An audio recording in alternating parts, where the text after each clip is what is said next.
Hello, my name is John Evans, and I'm a member of the Greater Lehigh Valley Writers Group. Today, I have with me four of our published authors, Michael Daigle, Suzanne Mataboni, M.D. Smith, and Rachel Thompson. And each one of them will attest that writing is a solitary endeavor, endlessly pounding away at the keyboard until you get to the place where you can write the end. But that process doesn't stop there. The author's ego tells him that his work is wonderful, but a little voice inside his head says, but I better check. So off they go in search of validation. Friends and relatives will say, this is really good, or this is interesting. Few will be able to say why it is wonderful or interesting. And that is where a writer's group comes into play. The only way for an author to find out if his manuscript is ready for publication is to get an opinion from someone who knows the craft, another writer. Today, we invite you to join us in the circle of writers to watch as authors read and critique each other's stories before they are submitted for publication. Let's get started with a story by Rachel Thompson. Rachel Thompson is a former freelance writer. She wrote and cartooned for magazines and newspapers from the Lehigh Valley, PA, before moving to Florida. To date, she self-published 4 novels and 1 anthology in print and ebook. 2 new novels are in process now. Nonfiction credits include press releases, ad copy, and other materials for nonprofit organizations. From sci-fi and fantasy to social satire and historical fiction, Thompson twists it all. Rachel, what do you have for us tonight? Thank you very much, John. It's a pleasure to be here. What I have here is a story I began in 2016, I believe. I've written a lot of short stories. Sometimes I get stuck, sometimes I throw them away and I put them in a folder and I get back to them later. This is one of those stories I was having problems with, and I thought for the purpose of demonstration, it would be a good one because it'll give people an idea of what an early draft looks like and all the problems that go with it. So here we go. I'm going to read about 6 pages. It originally ran over 5,000 words. I'm not going to torture you that way. I'll read about 2,000 words here. I always knew. I knew I was living in humanity's last days. I felt the end of all time coming, but the evidence proved it too. I cared, but there was nothing I could do about it. Nobody would listen to reason. The stupidity in politics had never been worse. Oddly, the closer humanity came to extinction, the more I relaxed about it. Meanwhile, the rest of the world was busy arranging deck chairs on the Titanic at an ever faster pace. I guess I was doing the same, filling my time with the things that really didn't matter. The deck chair designers never saw the end coming. Very few people did, but I did. It was as clear as a crystal Christmas tree ornament. I saw the forest for the trees, and the forest was burning while humans' life bucket brigade poured on the gasoline. The day I went north started out like any other day. Lacey and I lived in my old townhouse on a hill in San Francisco. Everybody in what was left of the city lived on a hill. The tsunami of 2030 wiped out everything below 60 feet above sea level. That disaster was just one blip of the new world disorder. San Fran never got electricity back, so became a city of jobless day laborers and refugee squatters. That was fine with me. The College of Alameda, where I once worked, was wiped out. Fortunately, on Wave Day, my student Lacey Bishop came home with me. I hired students over the years to clean my house and work in my overlarge courtyard vegetable and marijuana garden.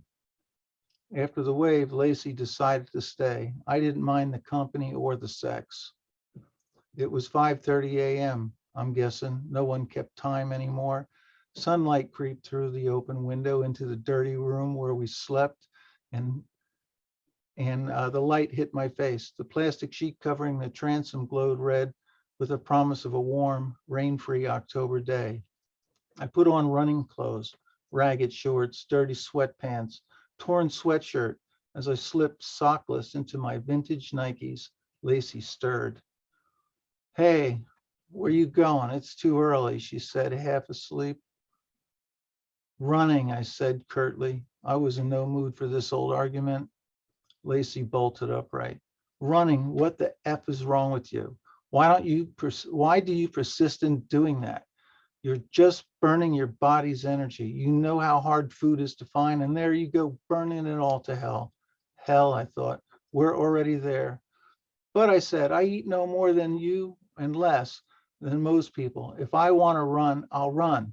You're crazy, she said, and fell back into the pile of rags we called bed. In a way, she was right. I could not explain my addiction, my compulsion. Running for me was better than food. I just had to run. Running made me strong and perhaps too thin. Storing fat for the cold season was what any sane person would do. That's what Lacey said. And yet I had a sense that I wouldn't need it. And besides, I didn't think or feel much like any other person I ever knew, especially the other survivors. From my point of view, I was the only sane person in San Fran. She said I was only justifying my crazy ways. There was a time when I thought she was right. I was different. People called me crazy, even before the dreams, before the government collapsed. Why? Because I clearly saw through the smoke layers of corporatism and government. I wrote and published what lay at the core. An anthropologist's talent were unpopular. Truth never is. Thus, my social branding. I understood the big picture and said so publicly. I took disjointed, seemingly unrelated pieces of reality and built an intolerant picture of the world, despite the media's best propaganda to crush my books. And some people got the message. My findings were alarming. The last book wasn't research as well as a scholar should. It wasn't necessary. I was uncanny. I knew what others refused to know. People thought me a crackpot, a spy, or a CIA insider. The tinfoil hat crowd embraced my second book, but the last one set them on fire. The CIA had visited me on campus saying, nobody likes a prophet of doom, least of all the US government. I shut my mouth after that. I foresaw the big wave. I predicted the civilian wars between states. I wrote that the EU would attack the East Coast years before they did. I saw the Russian, Chinese, Middle East invasion coming, and I knew everyone had to lose. That one was easy. Everyone needed oil to drive their deck chair war machines. The fractured United States couldn't stop its own crazy train. San Francisco was hit before the war ended. The survivors had no clue. I knew what happened. I saw it as I ran. I was never wrong. It played like a movie in my mind's eye. Lacey never understood my visions or why I run, and this morning was no different. Come back to bed. Don't go. It's stupid, she said. Shut up. I'll go. Shut up. Go. I'll go and find your own food and shelter if you don't like it. I was an asshole that morning. Nothing seemed right. My compulsion overwhelmed me. I turned my back on her and my sense of reason. I knew I wasn't coming back as I walked out the room and down the stairs, but I didn't know why. Not yet. I stopped at the foyer mirror. I wiped off fireplace ash and saw a muscular 32-year-old body. My actual age is 67. Long hair and beard hid my unnatural youth, but only to a point. I had not aged since I started running 30 years ago. Not a day. It was time to go. That I knew. The answer wasn't here. I said to my reflection, you don't belong in a city and this one's gone mad. Have a look at what's going on out there, shall we? I need a sip. Was strange. Those words didn't come from me. Something others spoke from me. I stood on my overgrown stoop and looked upon the ruins below like I'd never seen them before. On my left, the Golden Gate Bridge loomed damaged but passable, and the most direct way out. It called me. I began running, and I realized I wasn't running away from Lacey, but running towards something. I'm getting hoarse, so I'll stop here, but that is only 4 pages in. And what I will say, because I'm getting hoarse, is that this guy runs all the way to Alaska. He meets Santa Claus and every mythical figure you ever imagined in your life. And they're all aliens and they decide to leave. He's invited, but he doesn't go. He decides to stay and becomes the last human being on Earth. And he actually meets Santa Claus and all those guys. But anyway, this is where it starts. Thanks. We welcome your comments. I wish I could keep reading, but I'm losing my voice.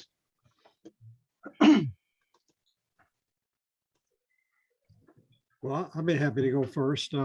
Rachel, I enjoyed the story, and the thing was that it kind of got me because I years ago I spent 10 years as a marathon runner, so I just got into it right away, and I understand the runner's high. Other than being, it just appeared to be a sci-fi taking place sometime in the future, and so it certainly seemed real. The characters and the situation appear to be a normal futuristic sci-fi. The things I particularly liked, about the runner, I thought the story was quite well written. It was a quite lovely tale, and it ended up being a fantasy as well as I guess it could be called a sci-fi. I particularly like your metaphors and the allegory that you used, like the forest was burning while human life's bucket brigade poured on gasoline. Those are some good images, and I kind of understand like where global warming might go. So that was pretty, brought you into the story. For whatever reason, I thought the narrator in the beginning was female. And it wasn't until quite a few pages in that I found out the character was male. Not that it made a lot of difference, but I thought, oh, okay. I have that problem. I'm a woman. It's hard to write a man, That's one of the problems with this thing. I have the same problem on the other side. Anyhow, the superhuman running abilities, when I first was going through and making some little comments on it, I wrote things, and you're gonna find this funny, and I don't know if the audience would have picked up on that too. But in terms of the distances covered, running 3 marathons in one day is pretty hard. That's for the fastest ultra marathon of 15 hours, and a lot of hydration and nourishment to run that kind of miles. And I thought, okay. And then it's when I came upon Alaska, that's 2,000 miles. And then, that most runners that run across the US can barely make 50 miles a day, but they've got support and a team that goes with them. So I thought, well, all right, that's stretching the sci-fi just a little bit. And then it got a little more, is this guy really alive? And I even said, I'm not, maybe he has died on me here somewhere. So it did cause me to think and wonder along with it. And then as the story neared its ending, because you made it a complete short story, I realized, and it was quite funny. I realized it was a fantasy, and the characters that he's waking up around, and here's Santa Claus and Jesus and everyone else in the story. I thought it was a great way just to come to a quick ending of it and let it hang right there. And obviously, there's more to be said. So I liked it quite a bit. Enjoyed it. I'm not usually a first person writer, so it was a real struggle for me. And I feel like I've made a lot of mistakes and misjudgments in that process. I'm just not getting across that sense of, the maleness of the character, for one thing. So, I tried, by him being kind of nasty a little bit, but it didn't work. Oh, well. He loved running. Well, I was a marathon runner myself. I did running for 15 or 20 years. I was in the Boston, the New York, a few others, not as a professional. I was a strict amateur. So, At least you Well- qualified for Boston. That's great. yeah. I didn't think it was a female narrator. I got that it was a guy. I thought that this was a pretty cool concept, Rachel. It's definitely very unique. I almost felt though like it was two different stories. You know, it starts off more as kind of an apocalyptic ecological story, and then it definitely veers off into almost what you could describe as magical realism, I guess, or you know, like someone mentioned, fantasy. And I'm almost wondering if there are two different stories lurking in here, where you know, we could have one be talking a little bit more about his discoveries, as far as what, you know, what was going to happen to the world, and another one where we learn about, you know, whatever it is that he found on his runner's high. I don't know that I got that they turned out to be aliens, as far as, you know, all these different characters. You know, it seemed like there was like a centaur, and then there was Santa, and there were elves and angels, and Yeah, Jesus. I didn't send the whole thing. That's kind of where I left it. I never really finished it. Oh, okay, so I didn't miss that part. Yeah, no.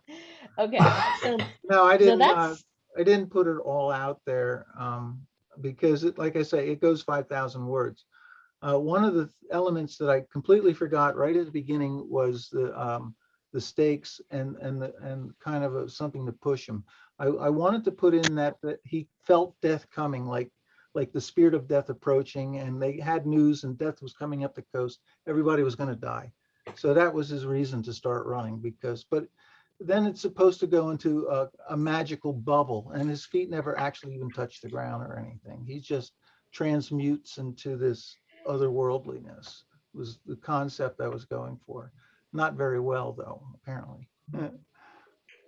I like the phantasm of it all. And when he starts running after he leaves San Francisco, you feel him all of that building through the landscapes and everything else. And actually, for me, the story really began at the end of page 3, where you go, I knew I wasn't coming back as I walked out the door. Because you had in the next phase of this story, you're going back and forth on the disaster of the world. And I thought that would fit in with his running. But you know, and then you're building and building and building, and he wakes up and there's Santa Claus. I mean, it was just marvelous fun, no question. You know, I mean, no, and but I think it gives you the opportunity. His running is while because the running act here is also a purging, and it gives him during the running the opportunity to kind of work through all the stuff he's leaving behind. So the mileage separates him physically, but it also separates him mentally and spiritually from all of that. So when he shows up and he thinks he's dying in the snowbank and he wakes up and he's not, you've created that transition. And it's a marvelous concept, and it was just fun. I mean, you wake up and here's his hi. Don't worry about it. You're not dead. You're good. Well, the running part of it was actually kind of metaphorical. I was thinking in terms of that, and I was trying to actually convey that on some level. You did catch that idea of the purging and running away from problems and all the whole thing of escapism, So that kind of plays into it, but I didn't know if it was actually making an appearance or not. that kind of shades of Forrest Gump, with him just running and running. Yeah. But I think that the act of the running and sets Tomas up to be ready. He's cleansing in a way, so that when the phantasm shows up, he's ready for it, and he doesn't argue. I mean, he wonders about it, but he doesn't say, "Wait a minute, this can't happen." He's ready to accept it because he's cleansed himself of all of the other stuff, or a lot of it, not all of it, but a lot of it. It's shamistic altered states kind of Yeah, stuff, yeah. primitive concepts, primitive archetype, which is kind of what I was going for. Yeah, You know, cool. like It the was, shaman that sits in a cave and goes through all this horrible stuff so he can see the light. Yeah, oh well, this yeah, is it yeah. being acted out, more or less. William Burroughs and his peyote dreams. Yeah. Yeah. Hunter S. Thompson, if you know. Right. Yeah. No, no, it was fun. It was fun. It was a cool story. It was interesting stuff. Nobody leaves San Francisco and ends up with Santa Claus and Jesus Christ at the North Pole. So what the heck? Yeah, when he first woke up in that underground thing he thought was a government compound, and there's little men and women with pointy ears and red and white suits. I thought, oh, he's in Santa's workshop. So and then it went on and got crazier from there. So it was delightful. Yeah, fun, Crack fun, myself up writing it. yeah, fun stuff. Uh, no market for it though. Yeah.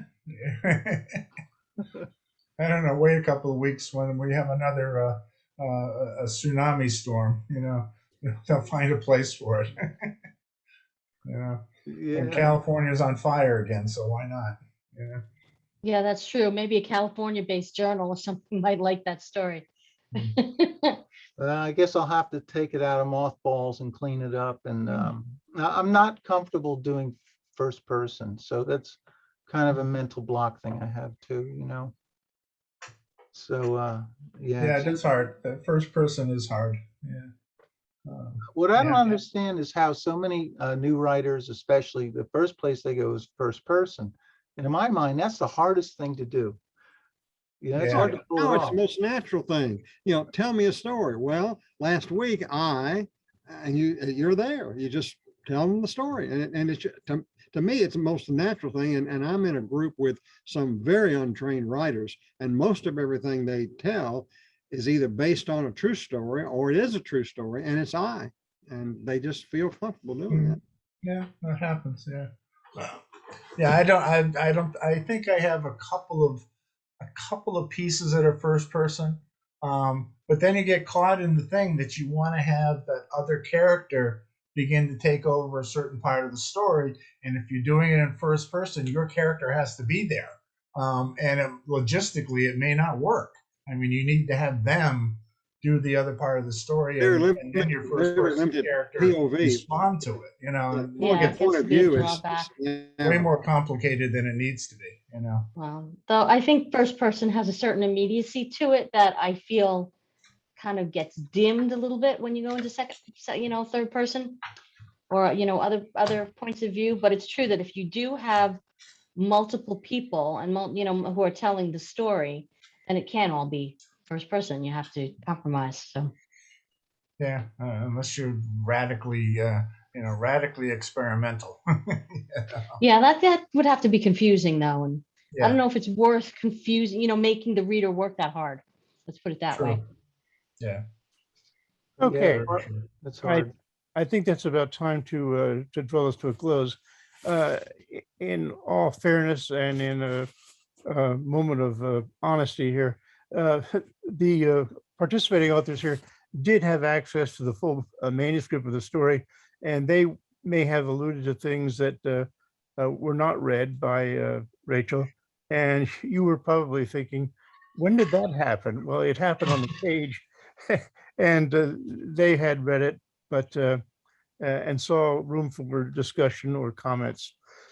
And let's start with a story by Michael Daigle. Michael grew up in the Northeast United States and recently moved his family to New Jersey. He wrote the first novel at 22 and a second novel at 24. The second novel turned out to be the first novel of his award-winning Frank Nagler mystery series, The Swamps of Jersey, 2014, A Game Called Death, 2016, The Weight of Living, 2017, and The Red Hand, 2019. Michael, what are you going to share with us today? Hello, John. Thank you for hosting the session. I'm sharing a story called Keeping Secrets. It's about a town called Somerset, Maine, and involves a newspaper guy called Handley Chandler. Hadley's an old character I've been kicking around for years. I have a bunch of little snippets, and one day I'll actually write a story about him. So this is called Keeping Secrets. The front door to the newspaper office scraped open, letting in the blat blat of a fire truck horn, the whine of police sirens, the wave of gas and oil exhaust, and the cry of Hank DeVito. Hadley, they done it again. Better get your camera. Hadley Chandler didn't need to ask what had been done again. He pushed the chair away from the wide oak desk, scooped up his Canon, and with a notepad and without glancing through the office's dusty picture window, knew that some driver had cut that left turn too tight and clipped the overhanging awning of Maxie's insurance company. Second time this summer, Hadley thought. First time, Memorial Day thereabouts, some tourist in the largest Winnebago Hadley had ever seen claimed a pickup barreled out of Dixie's diner across the street, causing him to jerk a sharp left. The rig took out 3 of the bollards the town had installed to prevent such accidents, knocked the awning all a kilter, and left a 6-foot gash in the aluminum side of the Winnebago. The door to the newspaper office stuck open. Hanley kicked at the hinge, gummed up by dirt and oil, and the door shut. Might be someone else's problem soon, he muttered as he crossed the traffic-jammed street. One thing certain about a vehicle pinned to Maxie's awning was that it backed up traffic in all 4 directions into downtown Somerset, Maine. That meant the streets were locked up across the bridge over the river to where that old highway and the new highway split east and west, the bridge where a couple of hundred residents waited on that January night as a half-mile-long ice floe careened down the Kennebec and ground off an inch or so of ice as it scraped the bottom of the bridge beams. And out east near Great Eddy, which last winter held one of those giant ice circles which brought gawkers from Boston. And even north of the fairgrounds, where for years on the dusty backside they held a strip show, whose end caused a ruckus that Hadley thought was raised more because the strip show had ended rather than it existed in the first place. When you've been a newspaper editor in the town for more than 40 years, Hadley had said, you remember what happened at the spot, not just the spot itself. These days, Hadley wondered if that was what they would say about him and his paper if the court case went against him. This time it was a tractor trailer from one of those warehouse companies stuck good on Maxie's awning. Hadley could see the kid driver waving his black cowboy hat at the building and listening with scowling impatience as Officer Dwayne Harrison wrote out his summons. Who in their right damn mind designed streets like this? The kid yelled at Hadley, who had asked for his name and address. Why, that would be my grandfather, Hadley replied. He assumed, perhaps incorrectly, that people were smart enough to drive around a building that's half a block long.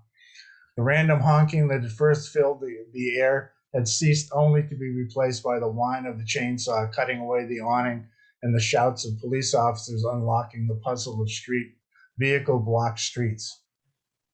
Hadley tucked past the stalled semi and crossed the street to greet lawyer Will Hathaway, whose family made their fortune cutting down the great forests of northern Maine. Hathaway now created land trusts to stop the cutting, much to the chagrin of his grandfather, who had yet to give up control of Hathaway Wood Products. Tall and trim, Will Hathaway greeted Hadley with a silent shrug and an eye roll towards the truck jammed against Max's awning. Hadley responded with a crooked smile. Any news, Hadley asked. No, Hathaway said.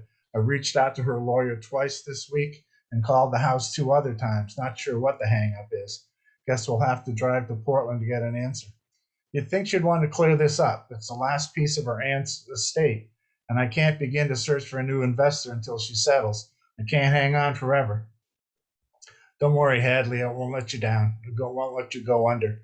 The county court gave her a deadline. I reminded her lawyer of the penalty. I know I can count on you, Will, and I get it. Her family founded the paper during the Civil War, but I bought it fair and square from her aunt 40 years ago. I've seen in the Boston papers how that girl claims that this fight is about her legacy, but she never lived in Somerset, barely sets foot in Maine anymore, and never shown an interest in how paper is run. Hathaway scratched a day-old beard. It's that additional codicil on the sale. That was a loan, right? $2,000? Bah, $2,000 the aunt gave me to pay the taxes she had failed to pay on the town. Side deal. She was 2 years late, and I agreed to it to save her the embarrassment of a tax sale. Couldn't have former state senator Maggie Denard exposed as a tax cheat. Now her niece wants repayment and 40 years interest. So much for her legacy. Handley Chandler scoffed. The niece's current lawyer has acknowledged that the tax agreement was a private matter. He's trying to convince his client to give up the fight before it take it to state court. Will we win? Hathaway grinned. We'll win. I've beaten my grandfather at stuff like this, and sometimes he even had a case. Separating rich folks from their money takes time. Mr. Chandler? A woman's voice echoed from the office to the press room in the rear of the building. Out here, Hadley yelled. He set aside a pair of wrenches he had been using to tighten a bolt on the press and wiped his hands on a succession of red cloths until the ink was mere stain on his palms. He turned to the slim woman in a chic, unadorned black dress and wide hat, silhouetted in the dim hallway lighting. Hello, Miss Denard. Audrey Hepburn? Elizabeth Denard laughed, deliberately showing. Was thinking Sophia Loren, but I don't have the chest for it. Hadley smiled as she escorted her into the cluttered office.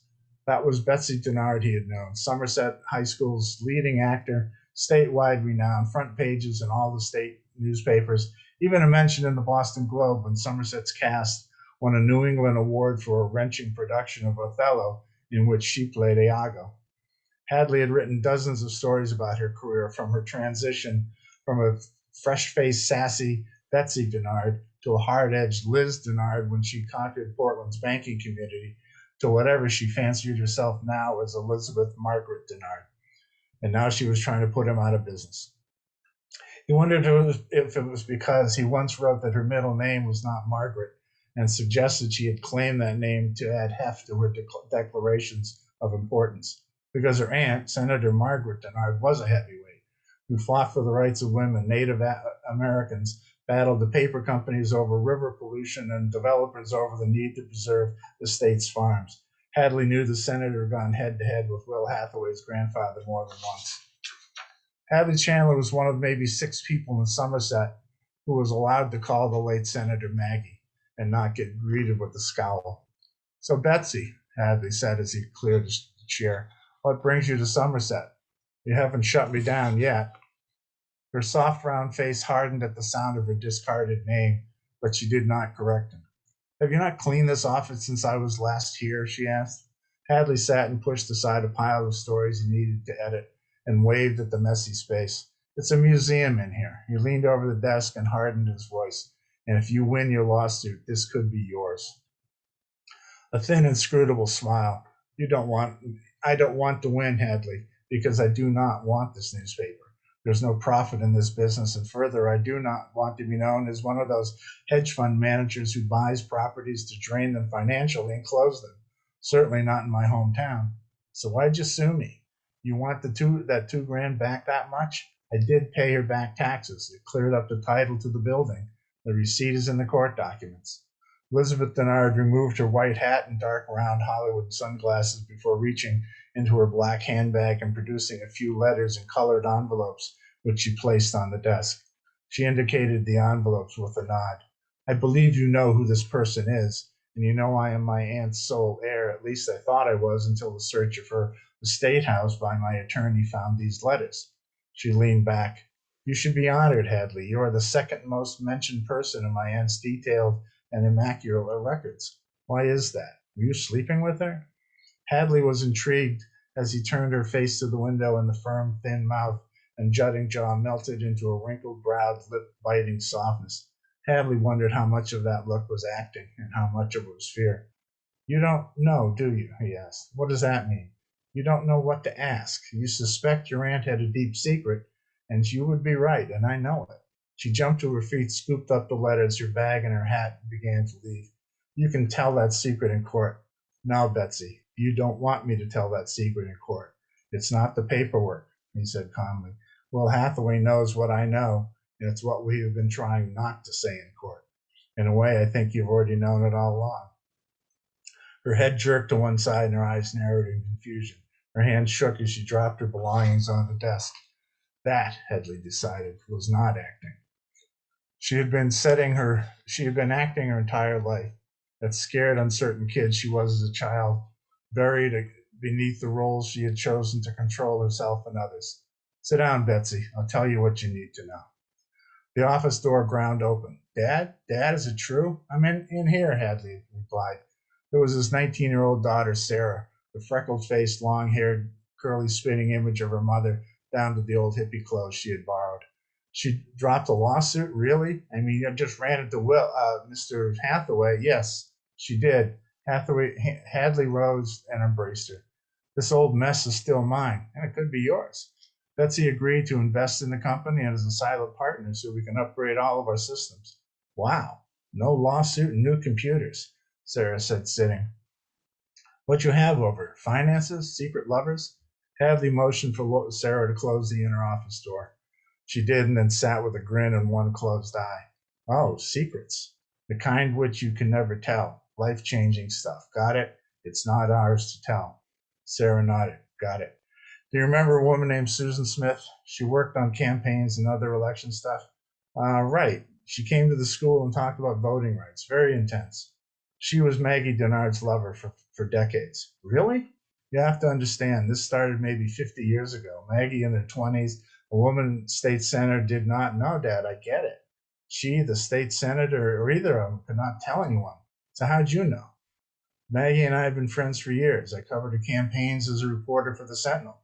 Over the years, we had quite a few drinks at the Senator Hotel in Augusta during legislative sessions.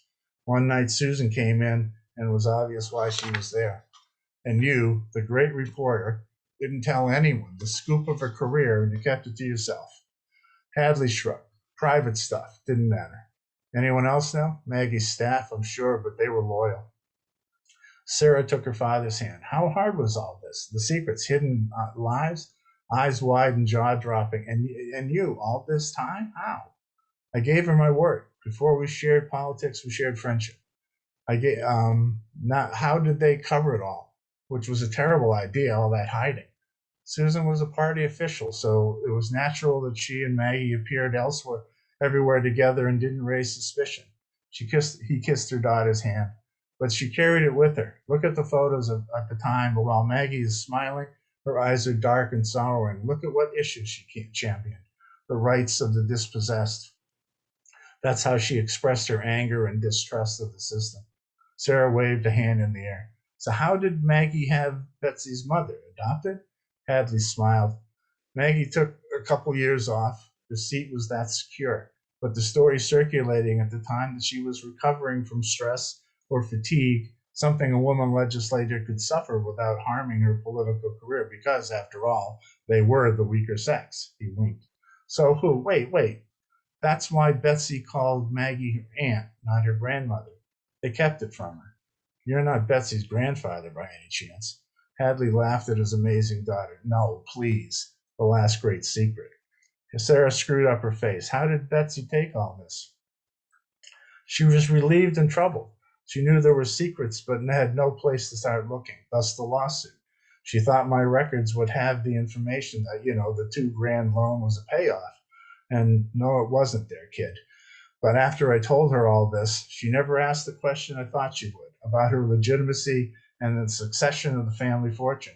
She's the only one left. Instead, she said she was attracted to the role of Iago because of his suspicious and scheming nature. So she schemed and plotted, and up to this point has left her angry, suspicious, and alone. Wake-up call? We'll see. She's planning to reopen her aunt's estate house as a woman's study institute. That'll be cool. So there, Dad, why Betsy no husband and kids? That, my modern daughter, is the question for another day. By the way, I told Betsy her real middle name is Susan.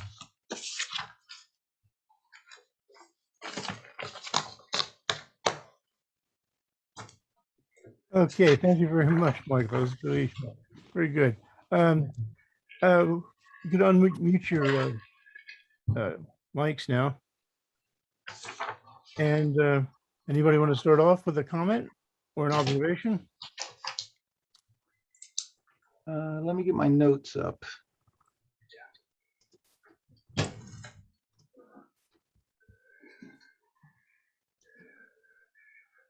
Okay. Anyway, I'll have a few little comments. Nice work, Mike. Thank you. Really interesting characters. I like the situation as far as the moral dilemma is concerned. So there's a lot of stuff there to unpack. There's just a lot of interesting ideas to play with there. So I really like that part of it. Okay. And I like the voice too. I actually wrote 2 pages of notes. I get carried away. We aren't regular critique partners. And when I work with critique partners, I normally do this. I make a lot of notes.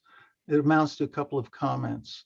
The one thing I was thinking about is structure, as in the sense of being a short story. Mhm. Now, you're very familiar with this character. You worked with him a long time.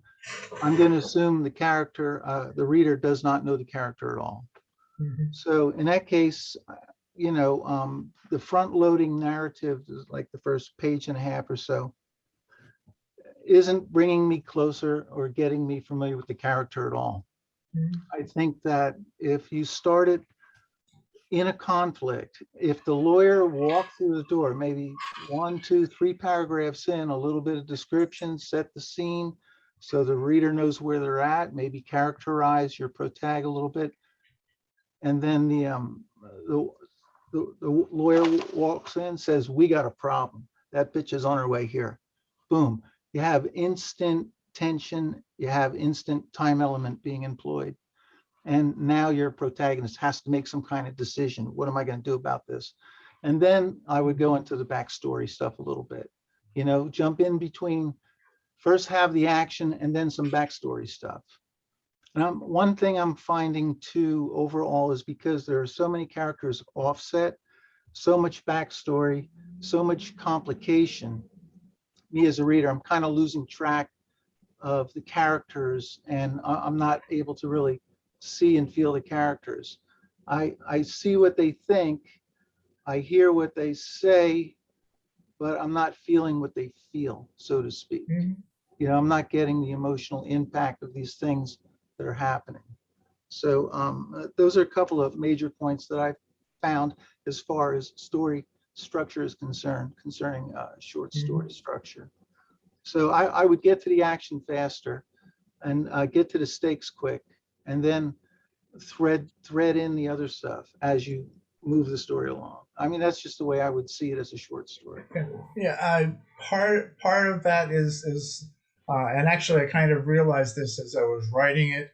This needs to be about 2,000 words longer because there's a whole setup for this, and I backfilled the story because I needed Henley to be seen as an expert of his town and his craft, so that when he spills all the information about the senator, there's a foundation for it. But Yeah. as I was writing this, I knew that there was more to do with Betsy. There was more to do with the lawyer and the daughter, but 2,500 words. So this was sort of a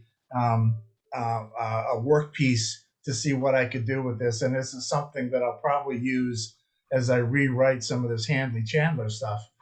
I think this is a good piece to that. So it's Oh. sort of an experiment piece in that sense. Now, one of the things I wrote in my notes, which backs up what you're saying, is it's too much information too fast. I Yeah, think the story is too big to make it 2,500 words. yeah. You No, I either agree. have to, you either have to cut an awful lot of it out and just focus on the character dynamic, or you have to blow the thing up big, like Yeah. 5,000 words, 6,000 words. Yeah, I mean, I have a story in mind about Somerset and Hadley Chandler and all of that stuff. And as I was writing it, um, this piece began in my head to fit into that story. So at the end, it was a struggle of how to scale it down to 2,500 words. But you're right. I mean, there's too much stuff. It needs to be bigger, because there's a lot of story here. A typical form for 2,500 words Yeah. would be to zero right in on a single character problem, Yeah. and just slice of life, the character Mhm. win or losing. And it's just too much. It's a Yeah, lot. no, I agree, and I kind of knew that as I was doing it, and it was sort of the rush to finish it before the door closed. You know what I Ah, mean? yeah. Well, So that's when your narrative started to speed up. yeah. But I wanted to kind of write it that way because this becomes a notepad for what I can use it for later. Oh, So, yeah, it's a great exercise. It's a great way to dive into the story and sort of discover it. And then, you put on your editor's hat later and you make it yeah, work. yeah. So cool. Thank you. So, yeah, good stuff. Hmm. I'll make some comments. I got bumped off and I'm glad I got back in. Um, I like the story. I particularly like the twist. You're good at mystery writing and having those things hidden, but it's perfectly logical when it's explained. It's like, oh yeah. So you're very good at that, and your story reflected that. I really like the way it progressed. And you nicely worked in the setting and the background, the characters. Certainly, your dialogue is always just as natural and realistic as it can be. Thank you. I mean, just glance at my other couple of notes about some specifics that I picked up. Um, I particularly like, your literary style and your descriptions of everything are wonderful. I'm a follower of Chandler and his extensive descriptions of things. The characters certainly felt real. Um, the one thing that I thought about, and that is particularly if there was any reason to make this a little less lengthy, or put some things near the finish that would embellish that, is the part of your story where you went to the bridge. Mhm. The bridge on until we got back to the wreck, because we got the wreck. We've got the background that's being laid about being sued, and maybe the paper's not going to be his.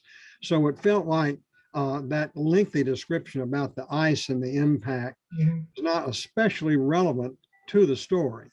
And while it was well written and it did not get boring, I was just thinking you could trim that 100 or so words and then put it in another place to make it worthwhile. Yeah, That's well, that was probably, part of what we were just talking about. How in this you're trying to establish Hadley as the expert, and he had to give him something to attach that to.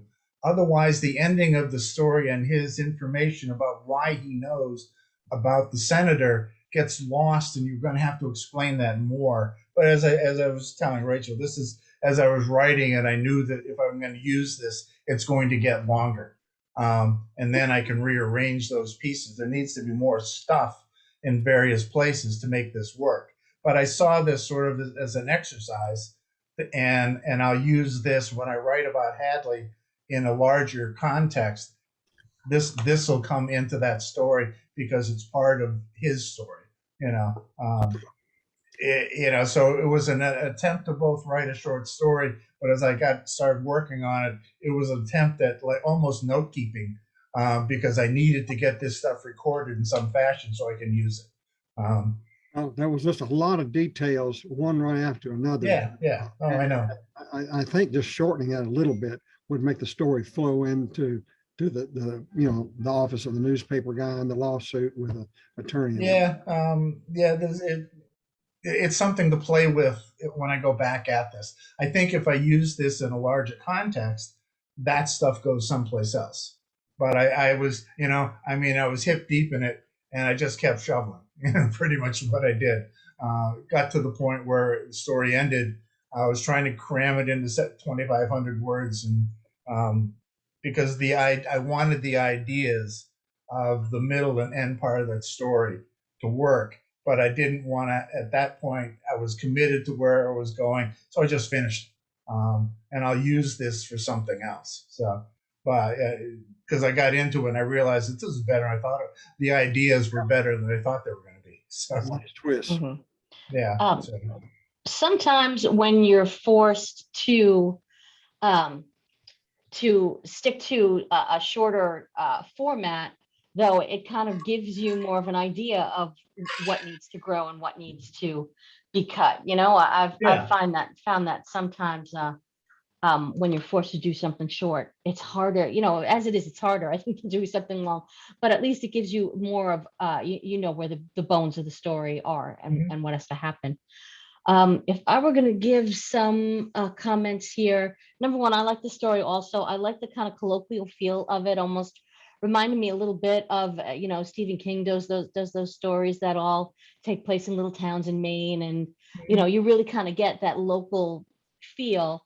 And I'm almost feeling like, I know it's kind of similar, maybe being the newspaper guy for years and years, but he almost had to feel more like you're saying he should have some kind of association with the town historian, or maybe his brother-in-law's a town historian, or something where he has there's a reason why he has that deeper knowledge, and he has kind of like ownership over that, if that. Well, yeah, and that's Yeah. sort of what I was trying to get into at the beginning without going into a page and a half of background, because Mhm. yeah, he's been there his whole life. In the pieces that you've never seen, and I haven't read in 5 years, he's grown up in the town, and there's a whole story about him in the town and everything. A very episodic kind of longer story. But as I was writing this, I knew I needed to have that piece that connected him to whatever it was going on downtown, and then I could build in. Um, it made the information that he knows about the senator um, having some concrete background, that he knows this because he's done this his whole life. Mhm. Um, Yeah, and maybe it could again, be this sprinkled. is sort of an exercise, you know. Yeah, maybe it could be sprinkled, because there was one point when you're talking about the bridge and the ice and the eddy in Boston, and Mhm. that a sentence that went on for a real long time, where you kind of maybe start to get lost a little bit as far Mhm. as what No, the yeah, I point of don't the doubt it. story is. I So, think there was a couple paragraphs that I had a better transition on. I ended up taking them out. You hmm, know, you're never done with it till somebody takes it away from you. So, yeah, yeah. I guess that's true. Mhm. But if I'm breaking some of that up, maybe with dialogue, whatever you need to do, or putting it in different places, or making it part of a larger format, might work. Even when Rachel suggested, well, maybe let's start with the conflict and the lawyer right off. Maybe that's a nice suggestion to kind of get the conflict going. I kind of felt that accident with the truck smashing into the building kind of was supposed to be like a little analogy for, uh-oh, what's coming? We're going to butt heads with somebody here now, big time. Um, so I kind of like that was going on in the background just as this was happening. One of the things that I kind of was wondering about, I liked the characters. I liked being introduced to his daughter at the end, but I almost kind of felt like maybe she could be woven into the story before we get to that last section, just because it feels a little bit like she's introduced as a device, so he has somebody to relay these details to. Yeah, exactly. That's exactly what she was. Yeah, yeah, In like I think this, maybe that could be a little bit yeah, more in organic. this format, I sort of gave up on the idea that this was going to be a whole complete short story. It became a place to put information crafted like a story that I'm going to use later. And in a larger piece, you'd separate the awning from the lawyer and from the senator. It would all become part of this episodic thing, and the daughter would be introduced probably in the second page of the story and go from there. It's one of those things that, as I said before, I knew that I wanted to use halfway through. I knew I wanted this to be part of something bigger, and I had to finish writing 2,500 words, and this is how I want to do it. And it's just part of it's part of what we do, is that sometimes you write something to get the ideas down. I mean, this is not something I'm going to submit to anybody. This was the idea of Mhm. closing off this piece that I preserved, and now I can use it in a more in a different way the next time I look at it. The background on this is that what the structure um, for Betsy and Hadley. Um, very briefly, we were in Maine a couple of months ago, and the guy we rented an Airbnb from told us a story about a conflict he has with his neighbor across the street. I think it's a fairly good natured conflict, but that was this idea. He said there's a way of taking that conflict between people who've known each other their whole lives, and how do you work on that? And that became Betsy and Hadley. They've known each other their entire lives. How do you create conflict around that? And so this is one iteration of that. I thought it was kind of intriguing that he might be the grandfather. Like to me, I thought it might be nice to see, because he did have such an kind of an admiration for them, Mhm. and he had no motivation to keep that secret. Not that he needed one. I think that was Yeah. that made him a better character, because he didn't have a motivation to keep the secret. He did it because it was the right thing to do. Yeah. And they almost dismissed that a little bit, like, that's just what I did. Might wanted to linger on that a little bit more. Yeah, I think if I put this in a larger work, there's a couple of chapters about this, not back to back, but there's a setup for it, some discussion for it, and some resolution, 30 pages later as part of this rolling episodic story. I mean, there's more to write about this story, and what I can even see doing is taking the lawsuit, the senator, the daughter, and Betsy, and taking those pieces of it and seeing what I can do with it as a way of building towards whatever I'm going to do with it the next time I do it. So this is as much as an exercise as everything else. So I think we're running out of time, John. Hey, yes. So thank you very much, Michael. So what is the next step? Do authors run home to make each and every change? And the answer is obviously no. Their manuscripts are like their little babies. They are not about to make changes lightly. Each suggestion has to be weighed out carefully and judiciously. And if the author really thinks that it will be a positive change, the change will probably be made. But if it does not fit in with the author's overall vision of what his end product is going to be, then the suggestions will be politely ignored. And you have to remember that it's the author's story and they have the last word. We thank you for stopping by and joining us in the Circle of Writers, and we hope you see more of this and enjoy the rest of the festival.